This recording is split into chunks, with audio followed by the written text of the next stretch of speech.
करने का दिन है। मंचासीन बहुजन समाज पार्टी के सभी नए पुराने सभी सम्मानित साथी नाम लूंगा तो समय बहुत हो जाएगा, लेकिन मैं दिल से सबका धन्यवाद करता हूं। और आज का ही इस कार्यक्रम में जो सामने हमारे साथी बैठे हैं, फसल काटने का काम चल रहा है और इस फसल काटने के काम पर केवल दलित समाज के लोगों का ही आरक्षण है। और अगर ये दलित समाज के भाई बहन रुक जाएं इस आरक्षण से तो इनकी फसल पैदा और वहीं पर सड़ जाएगी।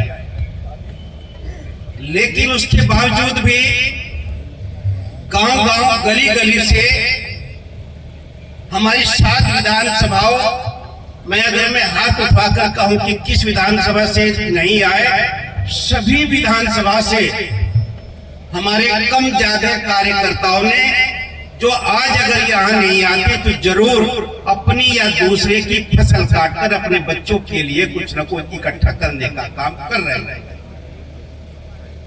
लेकिन ये भी एक बहुत बड़ी कुर्बानी है कि आज परम पूज्य बाबा साहब अम्बेडकर जी के जन्मदिन को ध्यान में रखते हुए अपने बच्चों के उस हक को घर में ये बता करके तुम घर में बनाओ। और मैं आज मेरी जरूरत है उस सहारनपुर में, जहां पर भारतीय जनता पार्टी ने हमारे 4 बार की सत्ता का मुख्य बिंदु सहारनपुर में रहा। जनकपुरी में हमारा ऑफिस, हमारा कार्यालय, उस कार्यालय को जहां पर साहब श्री काशीराम मान्यवर साहब श्री काशीराम जी के चुनाव का जबरदस्त संचालन हुआ था, जब यहां से लोकसभा का चुनाव लड़े थे, एक साजिश के तहत उस कार्यालय को हमसे छीनने का काम किया जा रहा है। हमें घर से बेघर करने का काम ये भारतीय जनता पार्टी की सरकार हमें करने का काम कर रही है। और आज तमाम लोग इस बात के गवाह बन करके अपने मुख्य कोऑर्डिनेटर के माध्यम से इस बात का संदेश लेकर के यहाँ पर आए हैं कि जब भी परम पूज्य जब बाबा साहब अम्बेडकर जी ने संघर्ष किया तो उनके सामने भी दिक्कतें पैदा करने का काम किया।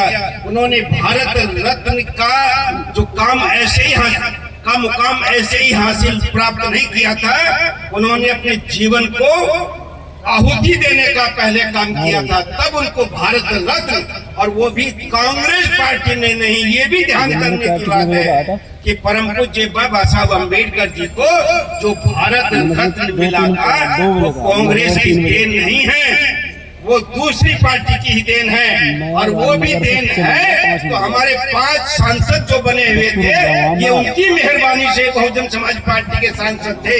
माननीय साहब काशीराम जी ने कहा था या तो परम पूज्य बाबा साहब अम्बेडकर जी को भारत रत्न दो, नहीं तो सवेरे सरकार से इस्तीफा लो। ये शक्ति थी उस समय की।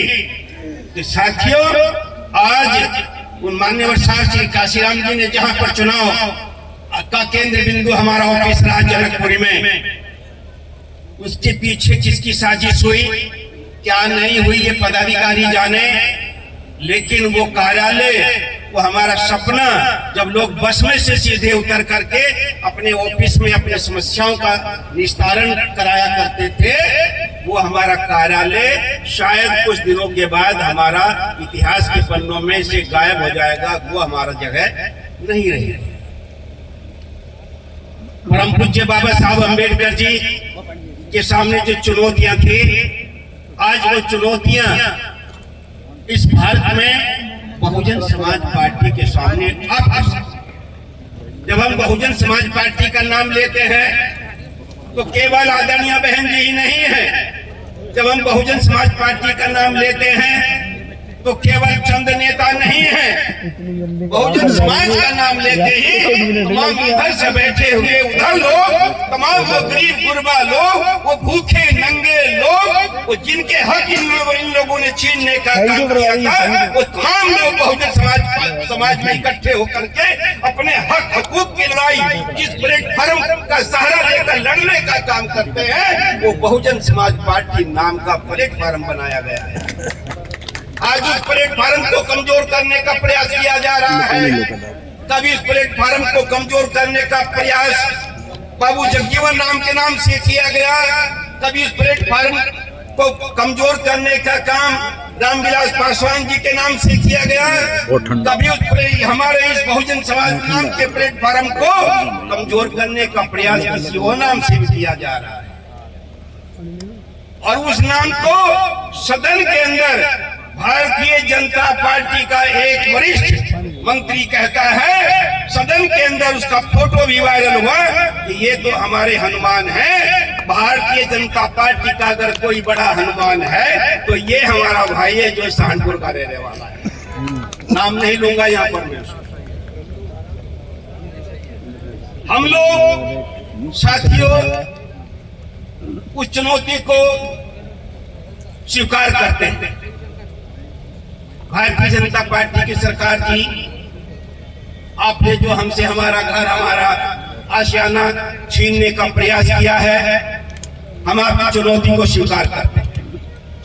और वहां के बजाय आज ये कार्यक्रम इस जंगल बियाबान में ना इधर कुछ नजर आता, ना उधर कुछ नजर आता, ना इधर कुछ नजर आता, ना इधर कुछ नजर आता, तो यहाँ पर रौनक लाने का काम अगर करेंगे तो ये चमचमाते भूखे नंगे चेहरे ये यहाँ पर नीला झंडा गाड़ कर इस बात का एहसास कराएंगे कि हम जहाँ पर भी खड़े होंगे लाइन वहीं से शुरू होगी। ये जगह वो जगह होगी मित्रों, जिले का डीएम भी यहाँ पर आकर सलाम करने का काम करेगा, एसएसपी भी दरवाजा खुला कर आप लोगों के साथ बैठने का काम करेगा, और यहाँ पर तमाम पार्टी के लोग आपके दर्शन को तड़पने का काम करेंगे। जिस दिन ये जगह मुकम्मल बन करके आपके खून पसीने से तैयार हो जाएगी। लेकिन ये काम इतना आसान नहीं है मित्रों। कार्यकर्ता 3 प्रकार के हुआ करते हैं। कार्यकर्ता अजब सिंह जी 3 प्रकार के हुआ करते हैं। एक कार्यकर्ता नंबर 1, जिसको नंबर 1 का दर्जा मिलता है, वो नंबर है, उसको वो कार्यकर्ता वो दिखाई देता है, वो झंडा उसने रोटी खाई या नहीं खाई, वो नंगे पैर है या बहुत अच्छा जूता पहनना है, कपड़े फटे पुराने हैं, लेकिन वो कार्य उसको नंबर 1 का दर्जा मिला है। उसके हाथ में डंडा और झंडा, नारा लगाता है, बहन जी को देख करके नारा लगाता है, अपने नेता के आगे आगे चलकर नारा लगाता है। कभी भले ही चाहे उसको नेता से मिलने का मौका मिला हो, भले ही चाहे कभी उसका कुछ काम हुआ हो या नहीं हुआ, लेकिन उसको यह महसूस होता है कि मेरी पार्टी का नेता आ गया। वो नारा लगाता है, वो सड़क पर दौड़ता है, वो भीड़ इकट्ठी करता है, वो जाम लगाता है, वो मीडिया वालों को मजबूर कर देता है कि लिखे बहन जी की रैली में 5 लाख लोग इकट्ठे हुए थे, वो मजबूर कर देता है। उसको नंबर 1 का दर्जा दिया गया। नंबर 2 का दर्जा किसको मिलता है? कार्यकर्ता नंबर 2। कार्यकर्ता नंबर 2 का दर्जा होता है बुद्धिजीवी, जो सड़क पर दिखाई नहीं देता पर अपना दिमाग लगाता रहता है, अपने लोगों को सपोर्ट करता रहता है। भाई अब ये काम ऐसा करो, भाई अब ये काम ऐसा करो, अब इस काम को इस तरह से बढ़ाओ, इन लोगों से ना टकराओ। रेल के सामने जाकर रेलवे लाइन के बीच में दौड़कर इंजन के साइड में दौड़ोगे, इंजन का कुछ नहीं बिगड़ेगा, हमारा अपना नुकसान हो जाएगा। टकराने से कोई लाभ नहीं है, बचकर चलो, मंजिल के करीब पहुंचो। ये कार्यकर्ता नंबर 2 होता है। कार्यकर्ता नंबर 3, कार्यकर्ता नंबर 3 न पहले के बगैर काम चलता है, न दूसरे के बगैर काम चलता है, और सबसे महत्वपूर्ण तो वो नंबर 1 वाला है, लेकिन बहुत ज्यादा महत्वपूर्ण होता है वो कार्यकर्ता जो दूसरे नंबर, जो बुद्धिजीवी इसको भी चलाता है, जो पहले नंबर का जो सड़क पर दौड़ता है उसको भी चलाता है, वो होता है आर्थिक मदद करने वाला कार्यकर्ता। वो दिखाई नहीं देता लेकिन आर्थिक मदद करने का काम करता है। और एक स्पेशल कार्यकर्ता होता है 3 के अलावा भी, वो झंडा भी पकड़ता है, वो डंडा भी पकड़ता है, वो बुद्धि भी लगाता है, वो पैसा भी खर्च करता है, वो खर्चा भी उठाता है। लेकिन वो ऐसे कार्यकर्ता बहुत कम है। कार्यकर्ताओं की ये 3 कैटेगरी है। आज यहाँ पर ये जो कार्यक्रम हुआ है, निश्चित तौर से मैं 3 साल से क्योंकि मैं लंबे समय तक सहारनपुर से बाहर रहा, अलग अलग स्टेट में रहा। जो बच्चे, जिन बच्चों को मैं यहाँ पर छोड़कर गया था, वो बच्चे नाबालिग थे, 15 साल के थे, 12 साल के थे। और जब मैं लंबे समय के बाद वापस सहारनपुर में आया तो वो बच्चे बालिग हो गए, उनकी शादी हो गई, उनके बच्चे हो गए। इतना बड़ा परिवर्तन हो गया। और इतने बड़े परिवर्तन के बाद वो एक नई पीढ़ी तैयार हो गई। हमारे समय के साथी कुछ चले गए, कुछ जाने की तैयारी में, लेकिन एक सपना, कागा सब कुछ खाइयो, चुन चुन खाइयो मांस, कागा सब कुछ खाइयो, चुन चुन खाइयो मांस, दो नैना मत खाइयो, पिया मिलन की आस। ये कार्यकर्ता धोबी समाज से हमारा राजकुमार, ये गरीब कार्यकर्ता, इसकी क्या MP MLA बनेगा, लेकिन इसकी एक आस है, कब सेंटर में हमारी सरकार बने, कब बहन जी यहाँ इस देश की प्रधानमंत्री बने।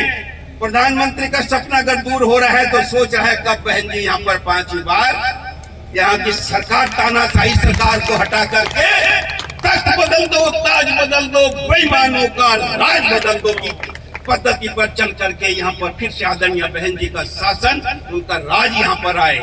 बहुत सारे कार्यकर्ता है यहाँ पर बैठे हैं। अभी भाई जगपाल हमारे जिला अध्यक्ष जी बहुत संघर्षशील साथी है और ये बहुत संघर्ष भी करता है। ये चुटकुले बहुत सुनाता था पहले, लेकिन अब मेरे ख्याल से बंद कर दिए होंगे क्योंकि अभी जिला अध्यक्ष बन गया। हाँ, इसकी एक बात मुझे याद है कि जब मैं BBF का जिला अध्यक्ष था, जिला संयोजक था,